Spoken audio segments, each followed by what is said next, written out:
ಸ್ತ್ರೀ ಧರ್ಮದ ಸೊಗಸಾದ ನಿರೂಪಣೆಯ ಹದಿಬದಿಯ ಧರ್ಮ ಕೃತಿಯ ಕವಯಿತ್ರಿ ಯಾರು? ಸಂಚಿಯ ಹೊನ್ನಮ್ಮ. ಸಂಚಿಯ ಹೊನ್ನಮ್ಮನ ಕಾಲ ಸುಮಾರು 1680. ಈಕೆಯ ಗುರು ಆಳಸಿಂಗರಾರ್ಯ. ಹದಿಬದಿಯ ಧರ್ಮ ಈಕೆಯ ಸಾಂಗತ್ಯ ಕಾವ್ಯವಾಗಿದೆ. ಇದರಲ್ಲಿ ಪತಿವ್ರತ ಧರ್ಮದ ಸರಳ ಸುಂದರ ನಿರೂಪಣೆಯನ್ನ ಕಾಣುತ್ತೇವೆ. ಸತಿಪತಿಯರ ಸಂವಾದವನ್ನು ನಿರೂಪಿಸಲಾಗಿರುವಂತಹ ಕನಕದಾಸರ ಕೃತಿ ಯಾವುದಾಗಿದೆ? ನೀಡಿರುವಂಥವಲ್ಲಿ ಮೋಹನ ತರಂಗಿಣಿ ಸರಿಯಾದಂತಹ ಉತ್ತರ. ಇಲ್ಲಿ ಸತಿಪತಿಯರ ಸಂವಾದವನ್ನು ಅತಿ ಸೊಗಸಾಗಿ ನಿರೂಪಣೆಯನ್ನ ಮಾಡಲಾಗಿದೆ. ಕನಕದಾಸರ ಅಂಕಿತ ನಾಮ ಕಾಗಿನೆಲೆ ಆದಿಕೇಶವ ರಾಯ.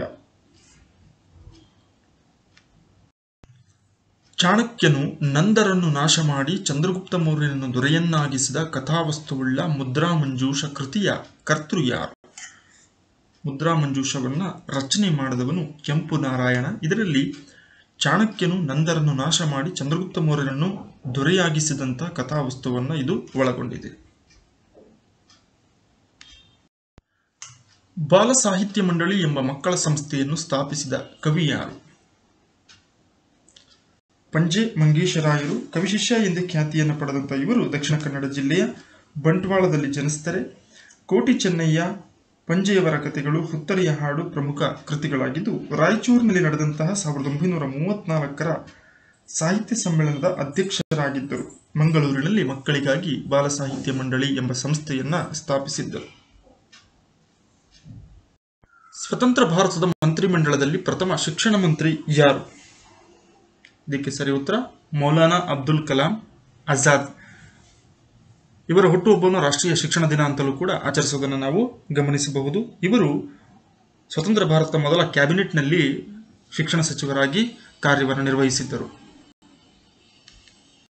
ಸಂವಿಧಾನ ರಚನಾ ಸಭೆಯ ಮೊದಲ ಸಭೆಯಲ್ಲಿ ಭಾಗವಹಿಸಿದ್ದ ಒಟ್ಟು ಸದಸ್ಯರ ಸಂಖ್ಯೆ ಎಷ್ಟು? ಒಟ್ಟು ಭಾಗವಹಿಸಿದ್ದಂತಹ ಪ್ರತಿನಿಧಿಗಳ ಸಂಖ್ಯೆ 211 ಜನ ಸಂವಿಧಾನ ಮೊದಲ ರಚನಾ ಸಭೆಯಲ್ಲಿ ಭಾಗವಹಿಸಿದ್ದರು.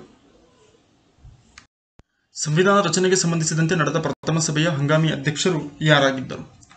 ಇದಕ್ಕೆ ಸರಿ ಉತ್ತರ ಸಚ್ಚಿದಾನಂದ ಸಿನ್ಹಾರವರು. ಡಿಸೆಂಬರ್ 9, 1946ರಲ್ಲಿ ಸಂವಿಧಾನ ರಚನೆಯ ಮೊದಲ ಸಭೆ ನಡೆಯುತ್ತೆ. ಇದರ ಒಂದು ಹಂಗಾಮಿ ಅಧ್ಯಕ್ಷರಾಗಿ ಡಾಕ್ಟರ್ ಸಚ್ಚಿದಾನಂದ ಸಿನ್ಹಾರವರು ಆಯ್ಕೆಯಾಗಿದ್ದರು. ಮೊದಲ ಬ್ರಿಟಿಷ್ ಸರ್ಕಾರದ ಕಾಯ್ದೆ ಭಾರತದಲ್ಲಿ ಜಾರಿಗೆ ಬಂದ ವರ್ಷ ಯಾವುದು? 1858. ಬ್ರಿಟಿಷರು ಭಾರತದಲ್ಲಿ ಜಾರಿಗೆ ತಂದ ಆರಂಭದ ಕಾಯ್ದೆಗಳನ್ನು ಇಲ್ಲಿದ್ದಂಥ ಈಸ್ಟ್ ಇಂಡಿಯಾ ಕಂಪನಿ ಜಾರಿಗೆ ತರುತ್ತೆ. ಆ ಕಾಯ್ದೆಗಳನ್ನು ಕಂಪನಿಯ ಕಾಯ್ದೆಗಳು ಅಂತ ಕರೀತಾರೆ. ಇನ್ನು 1857ರ ದಂಗೆಯ ನಂತರ ನೇರವಾಗಿ ಬ್ರಿಟನ್ ಸರ್ಕಾರ ಏನಿದೆ, ರಾಣಿಯ ಆಡಳಿತದಂಥ ಬ್ರಿಟನ್ ಸರ್ಕಾರ ಜಾರಿಗೆ ತಂದಂತಹ ಕಾಯ್ದೆಗಳನ್ನು ಬ್ರಿಟಿಷ್ ಸರ್ಕಾರದ ಕಾಯ್ದೆಗಳು ಅಂತ ಕರೀತಾರೆ. ಸೊ ಅವು ಬ್ರಿಟಿಷ್ ಸರ್ಕಾರದ ಕಾಯ್ದೆಯಲ್ಲಿ ಮೊದಲ ಬಾರಿಗೆ ಜಾರಿಗೆ ಬಂದಂತಹ ಕಾಯ್ದೆ 1858ರ ಘೋಷಣೆ ಅಥವಾ ಕಾಯ್ದೆಯಾಗಿದೆ. ಮುಸ್ಲಿಮರಿಗಾಗಿ ಪ್ರತ್ಯೇಕ ಚುನಾವಣಾ ಮತಗಟ್ಟೆ ಜಾರಿಗೆ ತರಲು ಕಾರಣವಾದಂತಹ ಮಿಂಟೋ ಮಾರ್ಲೆ ಕಾಯ್ದೆ ಜಾರಿಗೆ ಬಂದಂತಹ ವರ್ಷ ಯಾವುದು? ಮಿಂಟೋ ಮಾರ್ಲೆ ಸುಧಾರಣೆಗಳು ಅಂತಾನೆ ಕರಿತೀವಿ. ಇವು ಜಾರಿಗೆ ಬಂದಂತಹ ವರ್ಷ 1909ರಲ್ಲಿ ಜಾರಿಗೆ ಬಂದಿತು. ವಾಯುವಿನಲ್ಲಿನ ಆರ್ದ್ರತೆಯನ್ನು ಅಳೆಯಲು ಬಳಸುವ ಉಪಕರಣ ಯಾವುದು? ಹೈಗ್ರೋಮೀಟರ್ ಸರಿಯಾದಂತಹ ಉತ್ತರವಾಗಿದೆ. ವಾಯುವಿನಲ್ಲಿನ ನೀರಿನ ಆವಿಯ ಪ್ರಮಾಣವನ್ನು ಅಳೆಯಲು ಬಳಸುವಂತಹ ಸಾಧನವಾಗಿದೆ ಹೈಗ್ರೋಮೀಟರ್. ವಿಶ್ವ ಪ್ರವಾಸೋದ್ಯಮ ದಿನವನ್ನು ಯಾವಾಗ ಆಚರಿಸುವರು? ಸೆಪ್ಟೆಂಬರ್ 27. 1970ರಲ್ಲಿ ವಿಶ್ವಸಂಸ್ಥೆಯು ಈ ದಿನವನ್ನು ವಿಶ್ವ ಪ್ರವಾಸೋದ್ಯಮ ದಿನ ಅಂತ ಆಯ್ಕೆ ಮಾಡುತ್ತೆ. 1980ರಿಂದ ಇದನ್ನು ಆಚರಣೆಗೆ ತರಲಾಯಿತು. 1983ರಲ್ಲಿ ಕರ್ನಾಟಕ ಸರ್ಕಾರ ಕನ್ನಡಿಗರಿಗೆ ಉದ್ಯೋಗಾವಕಾಶ ಕುರಿತಂತೆ ವರದಿಯನ್ನು ನೀಡೋದಕ್ಕೆ ಯಾರ ನೇತೃತ್ವದಲ್ಲಿ ಸಮಿತಿಯನ್ನು ರಚಿಸಲಾಯಿತು? ವಿಕ್ರು ಗೋಕಾಕ್, ಸರೋಜಿನಿ ಮಹಿಷಿ, ನಂಜುಂಡಪ್ಪ ಮಹಾಜನ್ ವರದಿ. ಸರಿಯಾದ ಆಯ್ಕೆ ಸರೋಜಿನಿ ಮಹಿಷಿ. ಸರೋಜಿನಿ ಮಹಿಷಿಯವರು ಖ್ಯಾತ ರಾಜಕಾರಣಿ, ಲೇಖಕಿ, ಕಾನೂನು ತಜ್ಞೆ, ಕರ್ನಾಟಕದ ಮೊದಲ ಸಂಸದೆಯೂ ಕೂಡ ಹೌದು. ಕೇಂದ್ರ ಸರ್ಕಾರದಲ್ಲಿ ಮಾಜಿ ಸಚಿವೆ. ಕನ್ನಡ, ಹಿಂದಿ, ಮರಾಠಿ ಭಾಷೆಗಳಲ್ಲಿ ಸಾಹಿತ್ಯ ರಚನೆ ಮತ್ತು ಅನುವಾದವನ್ನು ಮಾಡಿದ್ದಾರೆ. 4 ಬಾರಿ ಧಾರವಾಡದ ಸಂಸದೆಯಾಗಿ, 2 ಬಾರಿ ರಾಜ್ಯಸಭಾ ಸದಸ್ಯರಾಗಿ ಕೆಲಸವನ್ನು ಮಾಡಿದಂಥ ಸರೋಜಿನಿ ಮಹಿಷಿಯವರಿಗೆ 1983ರಲ್ಲಿ ಕನ್ನಡಿಗರಿಗೆ ಉದ್ಯೋಗಾವಕಾಶವನ್ನು ನೀಡುವಂತಹ ವಿಷಯಕ್ಕೆ ಸಂಬಂಧಪಟ್ಟ ಹಾಗೆ ವರದಿಯನ್ನು ನೀಡಲಿಕ್ಕೆ ಇವರನ್ನು ನೇಮಕ ಮಾಡಲಾಯಿತು. ಸರೋಜಿನಿ ಮಹಿಷಿ ವರದಿ ಅಂತಲೇ ಇದನ್ನು ಕರೆಯಲಾಯಿತು. ಮಾರುಕಟ್ಟೆ ನಿಯಂತ್ರಣ ವ್ಯವಸ್ಥೆಯನ್ನು ಜಾರಿಗೆ ತಂದ ದೆಹಲಿ ಸುಲ್ತಾನ ಯಾರು? ಫಿರೋಜ್ ಶಾ ತುಗ್ಲಕ್, ಅಲಾವುದ್ದೀನ್ ಖಿಲ್ಜಿ, ಇಲ್ತಮಷ್ ಬಲ್ಬನ್. ಸರಿಯಾದ ಆಯ್ಕೆ ಅಲಾವುದ್ದೀನ್ ಖಿಲ್ಜಿ. ದೆಹಲಿ ಸುಲ್ತಾನ ವಂಶವನ್ನು ಆಳಿದಂತಹ ವಂಶಗಳಲ್ಲಿ ಖಿಲ್ಜಿ ಸಂತತಿಯು ಕೂಡ ಅತ್ಯಂತ ಪ್ರಮುಖವಾದದ್ದು. ಈ ಒಂದು ಸಂತತಿಯಲ್ಲಿ ಬಂದಂತಹ ಅತ್ಯಂತ ಪ್ರಸಿದ್ಧ ಅರಸ ಅಲಾವುದ್ದೀನ್ ಖಿಲ್ಜಿ. ಈತನ ಮಾರುಕಟ್ಟೆ ನಿಯಂತ್ರಣ ವ್ಯವಸ್ಥೆ ಪದ್ಧತಿ ಏನಿದೆ ಅತ್ಯಂತ ಪ್ರಯೋಗಾತ್ಮಕ ಕ್ರಮಗಳಿಗೆ ಈತ ಒಳಪಡಿಸಿರ್ತಾನೆ. ಹೀಗಾಗಿ ಮಾರುಕಟ್ಟೆ ಮತ್ತು ನಿಯಂತ್ರಣ ವ್ಯವಸ್ಥೆಯನ್ನು ಜಾರಿಗೆ ತಂದ ದೆಹಲಿ ಸುಲ್ತಾನ ಅಲಾವುದ್ದೀನ್ ಖಿಲ್ಜಿ. ಬಸವಣ್ಣನ ಜೀವನ ವೃತ್ತಾಂತದ ಕಥೆಯನ್ನು ಒಳಗೊಂಡ ಬಸವರಾಜ ದೇವ ರಗಳೆ ಈ ಒಂದು ಕೃತಿಯ ಕರ್ತೃ ಯಾರು? ಹರಿಹರ ಕವಿ. 13 ಶತಮಾನದಲ್ಲಿ ನೆಲೆಸಿದ್ದಂತಹ ಹರಿಹರ ಕವಿಯು ಬಸವಣ್ಣನ ಜೀವನಕ್ಕೆ ಸಂಬಂಧಪಟ್ಟಂತಹ ಬಸವರಾಜ ದೇವ ರಗಳೆ ಎನ್ನುವಂತಹ ಪ್ರಸಿದ್ಧ ಕೃತಿಯನ್ನ ರಚನೆಯನ್ನ ಮಾಡ್ತಾನೆ. ಗಿರಿಜಾ ಕಲ್ಯಾಣ ಎನ್ನುವಂಥದ್ದು ಈತನ ಇನ್ನೊಂದು ಚಂಪೂ ಕಾವ್ಯವಾಗಿದೆ. ಶೃಂಗಾರ ಕವಿ ಎಂಬ ಬಿರುದನ್ನು ಹೊಂದಿದ್ದಂತಹ ರತ್ನಾಕರ ವರ್ಣಿಯ ಪ್ರಸಿದ್ಧ ಕೃತಿ ಯಾವುದು? ಭರತೇಶ ವೈಭವ. 16ನೇ ಶತಮಾನದಲ್ಲಿ ಇದ್ದಂತಹ ಪ್ರಸಿದ್ಧ ಜೈನ ಕವಿ ರತ್ನಾಕರ ವರ್ಣಿಯಾಗಿದ್ದು ಚಾರುಕೀರ್ತಿ ಆಚಾರ್ಯ ಈತನ ದೀಕ್ಷಾ ಗುರು. ಈತನ ಅತ್ಯಂತ ಪ್ರಸಿದ್ಧವಾದಂತಹ ಕೃತಿ ಭರತೇಶ ವೈಭವವಾಗಿದ್ದು ಅನೇಕ ಭಾಷೆಗಳಿಗೆ ಇದು ಭಾಷಾಂತರವೂ ಸಮೇತ ಆಗಿದೆ. ವಾಯುಮಂಡಲದಲ್ಲಿರುವಂತಹ ಓಜೋನ್ನ ಪ್ರಮಾಣವೆಷ್ಟು? ಸರಿಯಾಗಿ 0.000004% ಓಜೋನ್ ಪ್ರಮಾಣ ವಾಯುಮಂಡಲದಲ್ಲಿ ಇದೆ. ಡಿಸೆಂಬರ್ 2020 ಯಾವ ರಾಜ್ಯದ ಮೊದಲ ತೈಲ ಮತ್ತು ನೈಸರ್ಗಿಕ ಅನಿಲ ನಿಕ್ಷೇಪ ದೇಶಕ್ಕೆ ಸಮರ್ಪಣೆಯಾಯಿತು?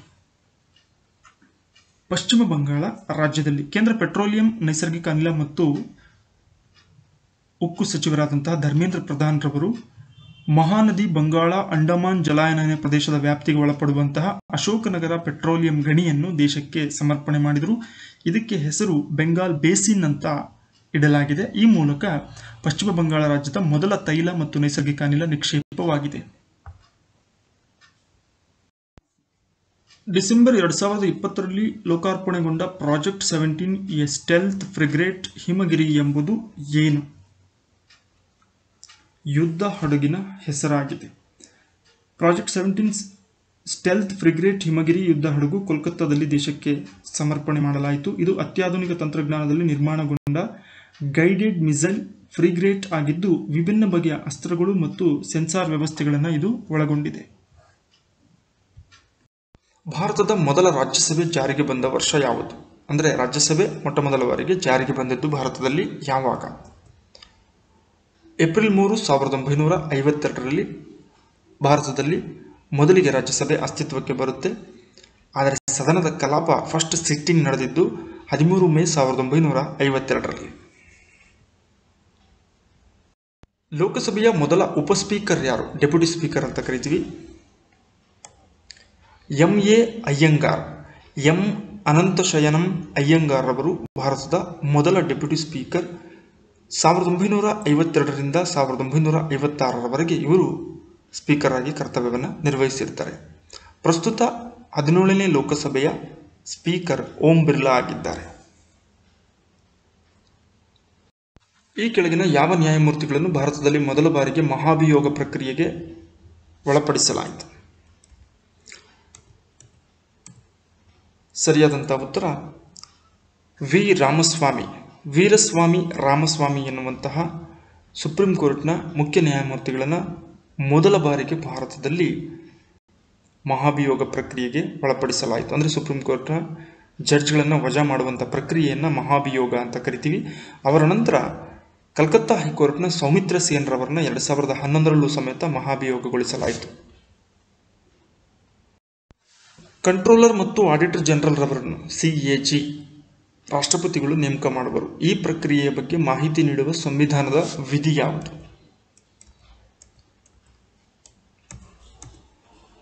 148ನೇ ವಿಧಿ. ರಾಷ್ಟ್ರಪತಿಯವರು ಕಂಟ್ರೋಲರ್ ಮತ್ತು ಆಡಿಟರ್ ಜನರಲ್ನ ನೇಮಕ ಮಾಡುವಂಥ ಪ್ರಕ್ರಿಯೆಯ ಬಗ್ಗೆ ಮಾಹಿತಿಯನ್ನು ನೀಡುತ್ತದೆ. ಭಾರತದ ಮೊದಲ ಮುನ್ಸಿಪಲ್ ಕಾರ್ಪೊರೇಷನ್ ಎಲ್ಲಿ ಸ್ಥಾಪನೆಯಾಯಿತು? ಮಡ್ರಾಸ್ನಲ್ಲಿ ಸ್ಥಾಪನೆಯಾಗುತ್ತೆ 1687ರಲ್ಲಿ. ಸೊ ಹಾಗಾಗಿ ದೇಶದಲ್ಲಿ ಮೊಟ್ಟ ಮೊದಲ ಮುನ್ಸಿಪಲ್ ಕಾರ್ಪೊರೇಷನ್ ಸ್ಥಾಪನೆಯಾಗಿದ್ದು ಮದ್ರಾಸ್, ಈಗ ಇದನ್ನು ಚೆನ್ನೈ ಅಂತ ಕರೀತಾರೆ. ಮೂಲಭೂತ ಹಕ್ಕುಗಳಿಗೆ ಧಕ್ಕೆಯುಂಟಾದಾಗ ಈ ಕೆಳಗಿನ ಯಾವ ನ್ಯಾಯಾಲಯ ಇವುಗಳನ್ನು ರಕ್ಷಿಸುತ್ತದೆ? ಸರ್ವೋಚ್ಚ ನ್ಯಾಯಾಲಯ, ಹೈಕೋರ್ಟ್, ಜಿಲ್ಲಾ ನ್ಯಾಯಾಲಯಗಳು, ಸೆಷನ್ ಕೋರ್ಟ್. ಸರಿ ಉತ್ತರ ಆಯ್ಕೆ 1 ಮತ್ತು 2. ಸರ್ವೋಚ್ಚ ನ್ಯಾಯಾಲಯ ಮತ್ತು ಆಯಾ ರಾಜ್ಯಗಳ ಹೈಕೋರ್ಟ್ ಏನಿದ್ದಾವೆ ಇವು ಮೂಲಭೂತ ಹಕ್ಕುಗಳಿಗೆ ಧಕ್ಕೆ ಉಂಟಾದಾಗ ಕೆಲವು ರಿಟ್ಗಳನ್ನು ಹೊರಡಿಸುವ ಮೂಲಕ ಅವುಗಳನ್ನು ರಕ್ಷಣೆ ಮಾಡ್ತದೆ. ಸೊ ಇದರಂತೆ ಸಂವಿಧಾನದ 3ನೇ ಭಾಗದಲ್ಲಿರುವಂತಹ ಆರ್ಟಿಕಲ್ 32 ಮತ್ತು ಆರ್ಟಿಕಲ್ 226 226 ಏನಿದ್ದಾವೆ ಈ ಒಂದು ರಿಟ್ಗಳ ಬಗ್ಗೆ ನಮಗೆ ಮಾಹಿತಿಯನ್ನು ನೀಡ್ತವೆ. ವಿಶ್ವ ಭೂ ದಿನವನ್ನು ಯಾವಾಗ ಆಚರಿಸುವರು? ವರ್ಲ್ಡ್ ಅರ್ತ್ ಡೇ ಅಂತ ಕರಿತೀವಿ. ಇದು ನಡೆಯುವಂತಹ ದಿನ ಏಪ್ರಿಲ್ 22. ಇನ್ನು ಮಾರ್ಚ್ 22ರಂದು ವಿಶ್ವ ಜಲ ದಿನ ಆಚರಿಸುವರು. ಸೆಪ್ಟೆಂಬರ್ 8 ಸಾಕ್ಷರತಾ ದಿನ. ಮೇ 31 ತಂಬಾಕು ವಿರೋಧಿ ದಿನವನ್ನಾಗಿ ಆಚರಿಸುವರು.